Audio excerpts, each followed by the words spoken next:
Juízo investigativo está consumado. Eu sou Ezequiel Gomes, você está no canal Vem Senhor Jesus e hoje continuamos a nossa série a respeito da doutrina do juízo investigativo.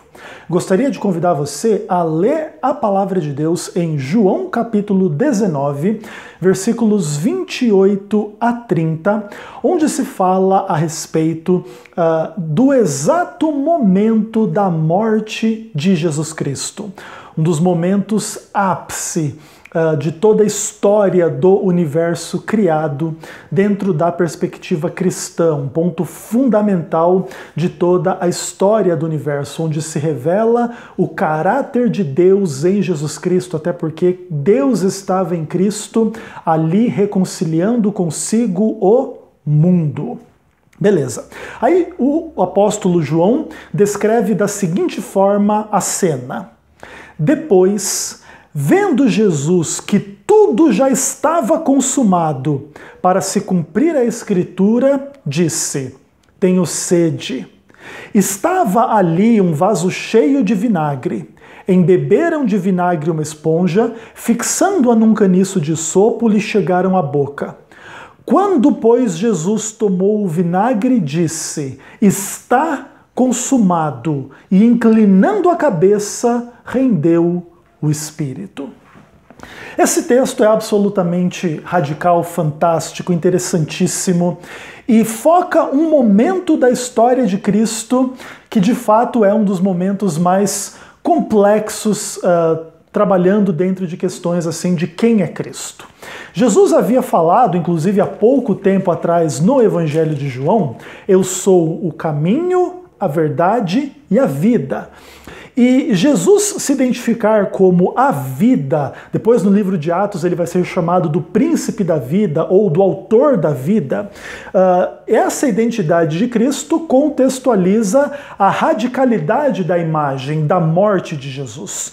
Aquele que é a vida, aquele que é o autor da vida, aquele que é o príncipe da vida, morreu.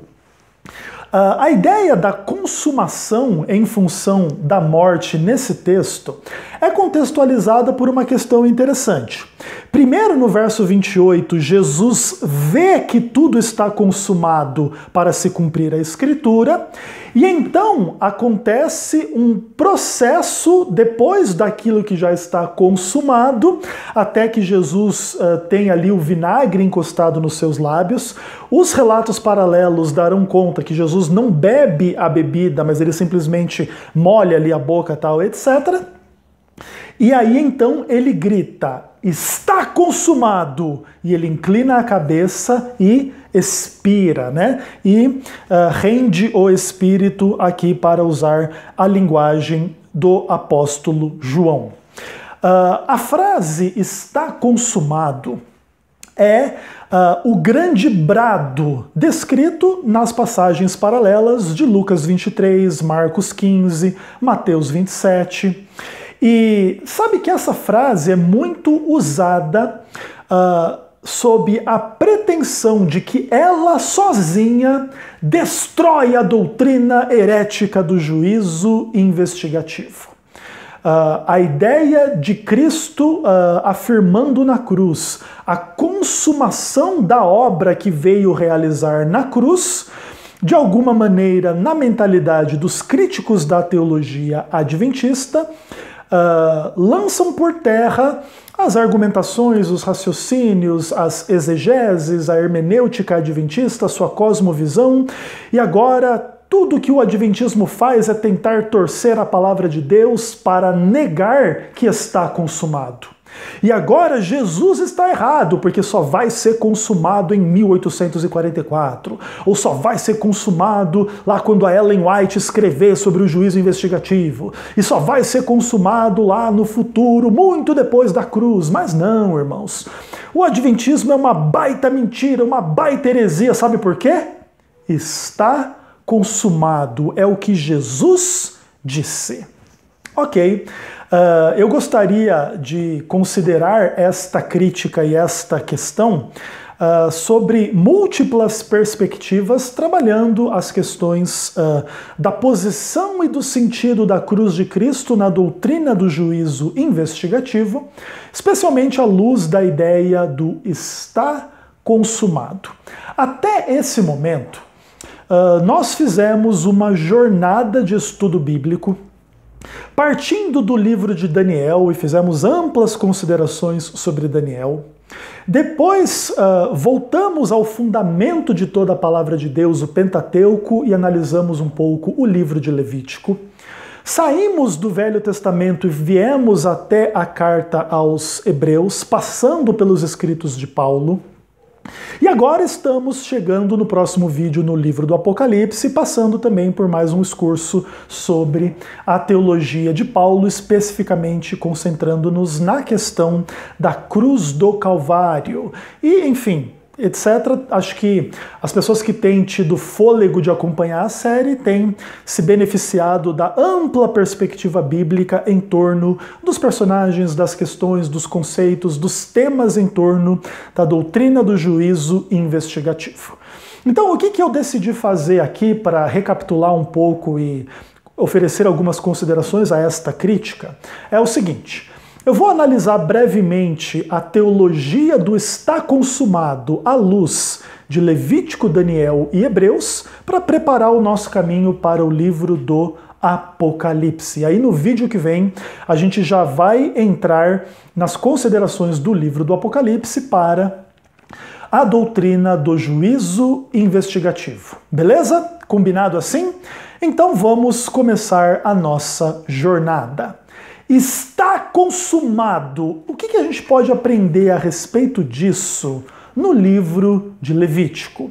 Bom, nós fizemos algumas considerações a respeito do livro de Levítico, especialmente tratando as noções, daquilo que seria o cerne da mensagem da justificação pela fé, dos capítulos 1 a 15, da santificação pela fé, dos capítulos 17 a 26, e do dia da expiação, que tem a perspectiva da glorificação dentro do Pentateuco, quando o povo seria declarado de fato expiado e purificado dos seus pecados, tá bom? No contexto ali do ritual do dia da expiação. Claro, essa leitura é uma leitura já, vamos pensar assim, influenciada pelo evangelho cristão do livro de Levítico, mas cremos ser seguro poder afirmar tais e tais questões com base no livro de Levítico em si.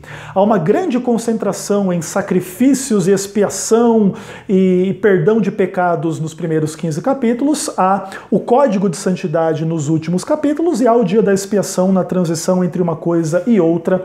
E a gente falou um pouco sobre isso quando a gente fala, por exemplo, dos sacrifícios realizados no ministério tamide diário no lugar santo do santuário celestial e depois os sacrifícios em torno do dia da expiação no ritual do santuário da terra, tá bom? Então, beleza. Então, a primeira coisa que a gente vai precisar pensar a respeito da teologia do está consumado é o livro de Levítico, e aí nós poderíamos ler, como fiz referências em vários momentos dentro dessa série, por exemplo, há um capítulo bem paradigmático, que é Levítico capítulo 4, onde se fala muitas vezes e se repete muitas vezes: então o sacerdote fará expiação e eles serão perdoados. O sacerdote fará expiação por ele no tocante ao seu pecado e este lhe será perdoado.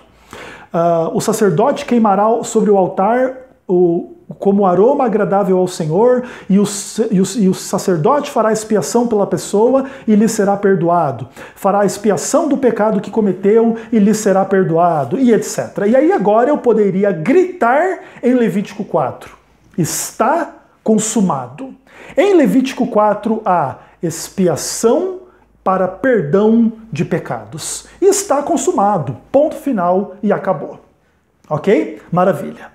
Entretanto, se você conhece o livro de Levítico, apesar da ênfase está consumado já, existe uma ideia de que em Levítico 4 ainda não está tudo consumado, porque ainda existe o dia da expiação. E agora esta expiação tem por vistas a purificação. Então, enquanto de um lado a purificação para o perdão está consumada, a expiação para a purificação ainda não está consumada. E como que é isso? E como que é aquilo? Então, Levítico 16 nega Levítico 4, temos um texto contraditório na palavra de Deus, ele diz que está consumado e depois ainda tem que fazer expiação, mas já não estava consumado?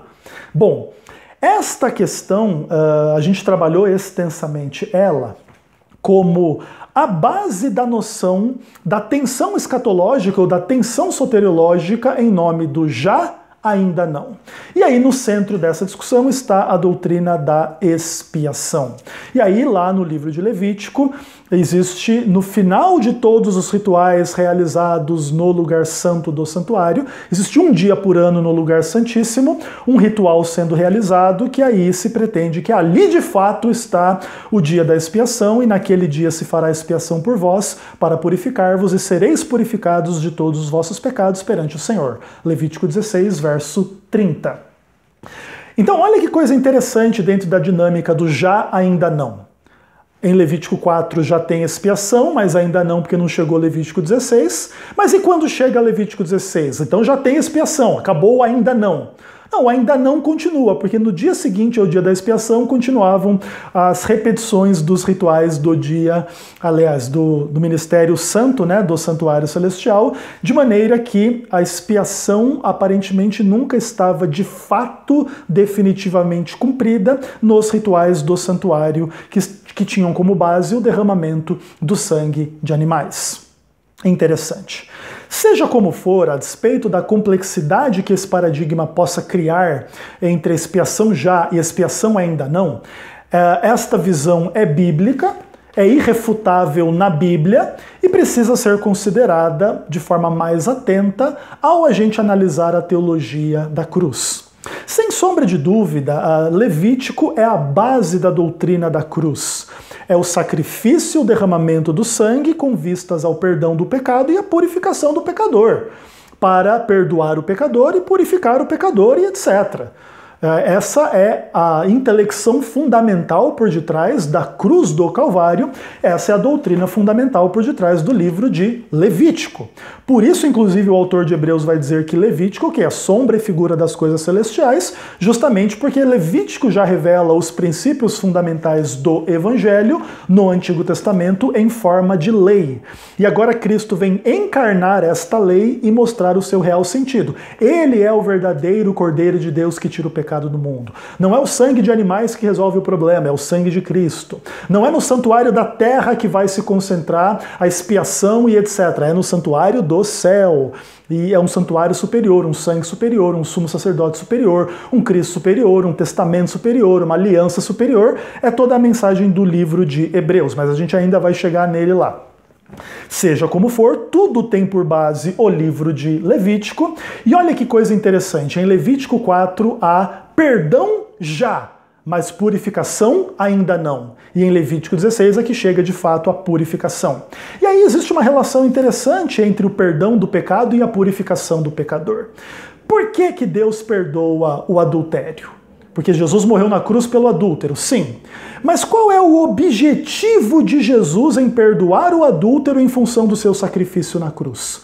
Purificá-lo e que agora o adúltero deixe de ser adúltero. Inclusive, esperamos que o adúltero perdoado por Cristo vive eternamente sem adultério no paraíso. E aí ele nunca mais vai pecar, ele nunca mais vai morrer, porque o salário do pecado é a morte, onde não tem pecado não tem morte. Agora, todo adúltero é mortal e vai morrer. Opa, as coisas estão começando a ficar interessantemente colocadas aqui, ou seja, toda a cruz tem por objetivo a retirada do pecado do pecador, para que o pecador viva sem pecado e viva sem morrer, e tenha a vida eterna. Então, enquanto a vida eterna não se concretiza, a obra não está completa. Oh, que novidade! O pessoal do Está Consumado parece que não sabia disso até assistir esse vídeo, né? Que interessante. Seja como for, naturalmente, existem algumas questões que podem se tornar complexas à medida em que a pessoa queira tornar a discussão complexa. Por exemplo, qual a chance daquele que foi perdoado em Levítico 4, não ser purificado em Levítico 16? E essa é uma das principais questões. Foi perdoado pelo sacrifício no santuário, que inclusive simboliza o sacrifício da cruz, mas não perseverou a ponto de participar do dia da expiação. E quem não participava do dia da expiação, acontecia o que com ele? Era eliminado do meio do povo, e todo o benefício que ele tinha ganho do perdão do seu pecado em Levítico 4 não redundava para ele em purificação do pecado. E por quê? Porque ele não perseverava na dinâmica dentro do santuário. Ele buscava perdão, mas não queria a purificação. Aquele que busca a cruz de Cristo para ter os seus pecados perdoados, mas não quer vencer os seus pecados e vive em pecado mesmo após o conhecimento da verdade, diz o livro de Hebreus, qual é o destino dele? Não é a salvação, é a perdição, porque está calcando aos pés o sangue do Filho de Deus. Mas eu estou adiantando muito a discussão sobre Hebreus.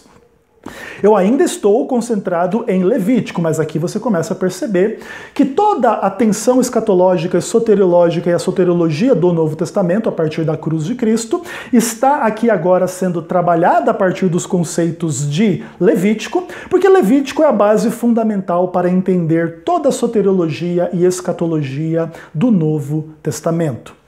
Então, qual que é a questão fundamental sobre a relação entre o está consumado na cruz e o livro de Levítico?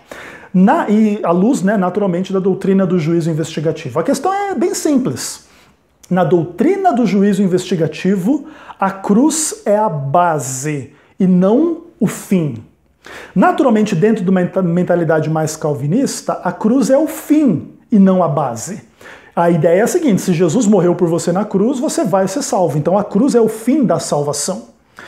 Na visão arminiana, na visão adventista, não é assim, porque Cristo morreu por todos, mas isso não garante a salvação de todos, porque todos ainda precisarão do Evangelho. E a salvação vai ser decidida nas respostas que você der ou não ao Evangelho, mediante fé, mediante batismo, mediante as suas decisões de crer e seguir e perseverar até o fim a Cristo.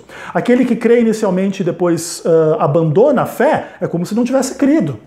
É como se negasse a cruz, mesmo que um dia foi perdoado lá em Levítico 4, chegou em Levítico 16, não estava pronto. Para participar do juízo não estava pronto, porque apesar de desejar o perdão, não desejava a purificação, e aí, naturalmente, está implicada toda a ideia do juízo para trabalhar tais e tais questões à luz das realidades humanas, em função da fé ou não fé, da decisão ou das não decisões, do batismo ou não batismo de cada um em função da mensagem cristã, e aí tem não cristãos envolvidos também. Aí a questão é bem interessante, bem ampla, não é muito simples explicar, mas acho que está dando para vocês pelo menos começarem a entender. Então, ou seja, na doutrina do juízo investigativo não há nenhuma negação da cruz, a cruz está no fundamento da doutrina, mas o adventismo tem o direito de dizer que a cruz é o começo dessa história e não o final dessa história. Até porque lá no santuário, como é que funcionava todo o ritual do santuário? Morria o cordeiro, trazia o sangue para dentro do santuário, depois fazia todos os rituais do dia da expiação. Então a morte do cordeiro, no caso, representa a cruz de Cristo, não é o final da história. Esse Cristo vai vencer a morte, em função do sangue derramado, ele vai ser o sumo sacerdote no santuário celestial, e ali vai haver a aplicação do sangue em função aí das experiências de fé, de louvor, de graça, de evangelismo das pessoas, e no final vai ter o juízo para separar o joio e o trigo e acabou. E é simples entender e não tem heresia nenhuma envolvida aqui. Ainda que no futuro desta série ainda, nós vamos trabalhar mais extensamente as acusações de heresia e o conceito de heresia em relação à doutrina do juízo investigativo. Enfim, então no calvinismo, a cruz é o fim da salvação, está consumado, etc. A dificuldade do calvinista é saber se Jesus morreu por ele ou não, porque aí de fato aparece que a cruz não é suficiente para todos, não é eficiente para todos, não foi feita com vistas a todos, porque o Deus do calvinismo não ama todas as pessoas e não quer a salvação de todas as pessoas. Parabéns a todos os envolvidos. E são os calvinistas que querem muitas vezes ser os principais promotores do uso da frase está consumado contra a doutrina adventista. Tem gente que realmente não se enxerga, né? O adventismo é uma heresia, porque Jesus disse está consumado. Ah, legal, o adventismo diz que Jesus morreu por todos de acordo com a palavra de Deus. E o calvinista diz o quê? Que Jesus não morreu por todos? E quem é o herege no final das contas, né? Aí eu deixo para vocês decidirem, tá bom? Maravilha. Então é isso, a cruz está na base da doutrina do juízo investigativo, em função de que a cruz simboliza o sacrifício do cordeiro, e o sacrifício do cordeiro é a base de todo o funcionamento do ritual do santuário. A doutrina do juízo investigativo é a doutrina do santuário, tá bom? Então não existe nenhuma negação da cruz na teologia adventista, muito pelo contrário. O que há é uma interpretação da cruz à luz do antecedente levítico, que é o quê? A lei como forma de profetizar aquilo que Cristo viria a fazer através dos rituais prescritos por Deus a Moisés. Beleza? Fechou. Então agora eu gostaria de sair do livro de Levítico e chegar no livro de Daniel, à luz da ideia do está consumado e da doutrina do juízo investigativo.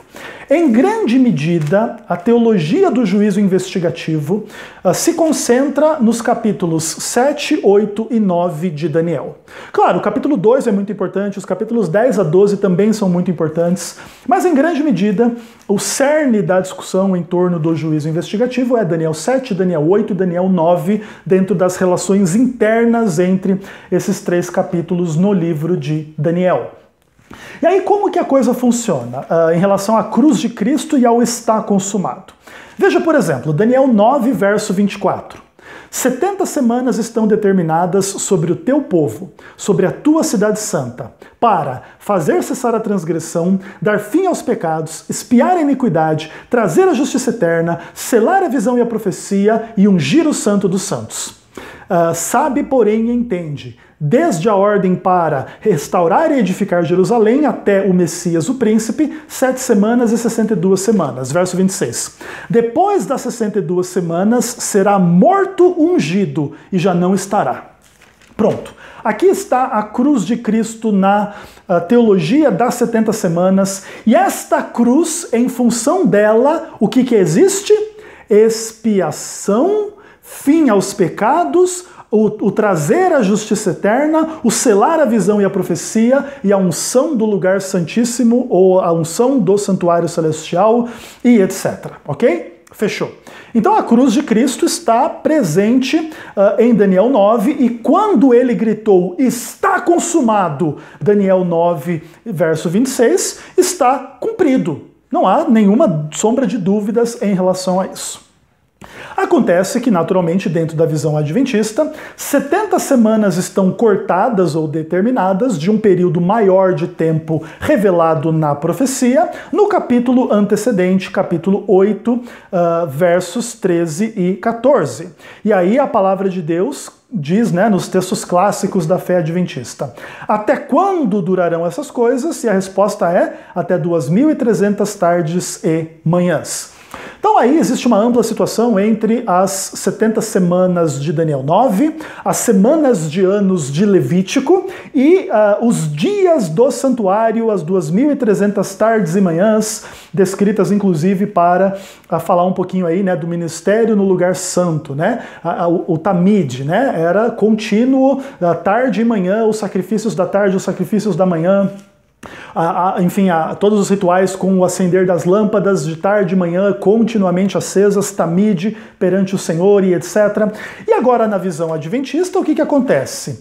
O Cristo que morreu na cruz está consumado, agora unge o santuário celestial para ser ali o sumo sacerdote, e agora, ao final das 2.300 tardes e manhãs, inicia aquilo que é, na nossa visão, a purificação do santuário celestial como sumo sacerdote. E é contra esse sumo sacerdote celestial que o chifre pequeno se levanta, e aí existem inúmeras questões sobre a identidade do chifre pequeno em Daniel 8, à luz do paralelo do chifre pequeno em Daniel 7. E chega lá em Daniel 7, o que acontece? Aquele que é o ministro do santuário, o príncipe, o sumo sacerdote, agora vai até o ancião de dias diante do trono, recebe o reino, e agora no final do juízo, depois de se assentar o tribunal e tirar o domínio do chifre pequeno e destruir e o consumir, então o reino e o domínio e a majestade do reino debaixo do céu serão dados ao povo dos santos do Altíssimo, e seu reino será eterno. E o Filho do Homem é o grande rei, é o Senhor Jesus Cristo. Agora olha que coisa interessante. Na visão adventista do está consumado, Daniel 9 está consumado.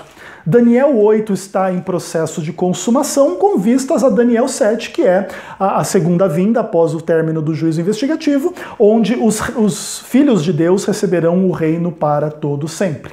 Então, olha que questão interessante surge aqui.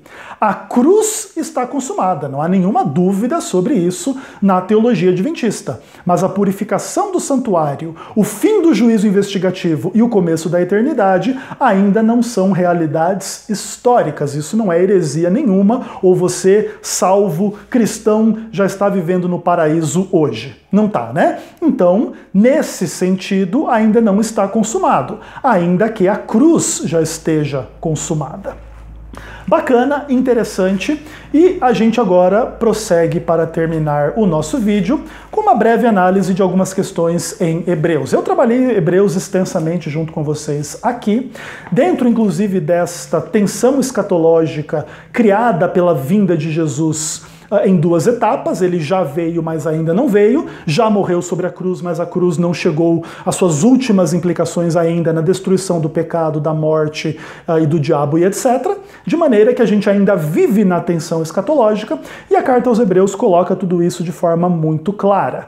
E aí a tensão escatológica acompanha a carta por completo, e isso tem implicações para a teologia do está consumado. Então vamos lá, Hebreus 1, verso 3. Depois de ter feito a purificação dos pecados, Jesus se sentou à destra da majestade no céu.